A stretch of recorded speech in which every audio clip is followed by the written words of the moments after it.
Safari ಮಾಡ್ತಾ ಇದ್ದಾರೆ.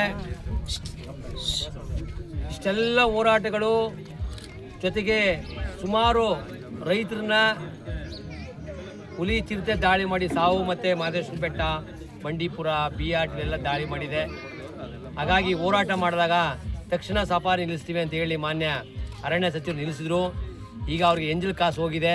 ಎಂಜಲ್ ಕಾಸು ಹೋದ ತಕ್ಷಣ ಈಗ ಸಫಾರಿನ ಪುನರಾರಂಭಿಸ್ತಾ ಇದ್ದಾರೆ. ಹಾಗಾಗಿ ಈ ಒಂದು ಅವಿವೇಕಿತನ ಈ ಕಂಡ್ರೆ ಅವರೇ ಯಾವುದೇ ಕಾರಣಕ್ಕೂ ನಾವು ನಾಳೆಯಿಂದ ಹೋರಾಟ ಪ್ರಾರಂಭ ಮಾಡ್ತೀವಿ.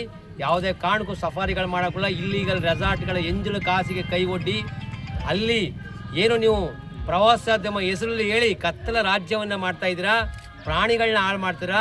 ಅಲ್ಲಿ ಹೋದರೆ ಧೂಳು ಎಬ್ಬರಿಸಿದ್ರೆ ಧೂಳಿಯಿಂದ ಪ್ರಾಣಿಗಳಿಗೆ ಹಾಳಾಗಲ್ವಾ? ಹಾಗಾಗಿ ನೀವು ಕೃಷಿ ಪ್ರವಾಸೋದ್ಯಮ ಮಾಡದೆ ಈ ಥರ ಮಾಡಿ ರೈತರ ವಿರೋಧಿತನ ಮಾಡ್ತಾ ಇದ್ದೀರಾ.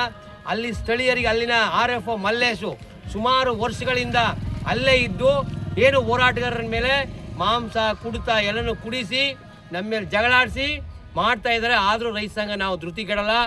ಹಾಗಾಗಿ ನಾಳೆ ಚಾಮರಾಜ ಜಿಲ್ಲೆಯಲ್ಲಿ ನಾವು ಅನಿರ್ದಿಷ್ಟ ಕಾಲ ಧರಣಿ ಚಳುವಳಿ ಹಮ್ಮಿಕೊಂಡಿದ್ದೀವಿ. ಆ ಚಳುವಳಿಗೆ ಜಿಲ್ಲೆಯ ಎಲ್ಲ ರೈತ ಸಂಘದ ಕಾರ್ಯಕರ್ತರು ಬರಬೇಕು. ಅದ್ರ ಜೊತೆಗೆ ಏನು ಅನೂರು ಭಾಗದಲ್ಲಿ ಕುಡಿಯ ನೀರಿನ ಸಮಸ್ಯೆ ಆಗಿದೆ, ಜೊತೆಗೆ ಎಲ್ಲಕ್ಕಿಂತ ಹೆಚ್ಚಾಗಿ ಅನೂರು ಡ್ಯಾಮಲ್ಲಿ ಹೆಚ್ಚೆಚ್ಚು ಡ್ಯಾಮ್ಗಳಿದೆ, ಕೆರೆಗಳಿದೆ. ಆ ಕೆರೆಗಳಿಗೆ ಹೊಸ ಏನು ಈ ಬಜೆಟಲ್ಲಿ ನೀವು ಆ ಕೆರೆಗಳಿಗೆ ನೀರು ತುಂಬಿಸೋ ಯೋಜನೆ ಮಾಡಿ ಅಂತರ್ಜಲ ಏರಿಸಬೇಕು. ಕುಡಿಯೋ ನೀರಿಗೂ ಇವತ್ತೇ ಫೆಬ್ರವರಿಯಲ್ಲೇ ಪ್ರಾಬ್ಲಮ್ ಆಗಿದೆ. ಹಾಗಾಗಿ ಅನೂರು ಭಾಗದಲ್ಲಿ ಹೆಚ್ಚಿಗೆ ನೀರಿಗೆ ಮಹತ್ವ ಕೊಡಬೇಕು. ಜೊತೆಗೆ ಈ ಭಾಗದಲ್ಲಿ ಪೌತಿಕತೆಗಳಾಗಿಲ್ಲ. ಚಿರತೆ ಆನೆಗಳ ದಾವಳಿ ಇದೆ, ಅವಳಿ ಇದೆ. ಜೊತೆಗೆ ಪೌತಿಕತೆಗಳು ಇನ್ನೂ ಆಗಿಲ್ಲ. ಮತ್ತು ಜೊತೆಗೆ ಏನು ಫಾರೆಸ್ಟ್ ಲ್ಯಾಂಡ್ ಇದೆ, ಪೋಡಿ ಮುಕ್ತ ಗ್ರಾಮ ಮಾಡಿಲ್ಲ.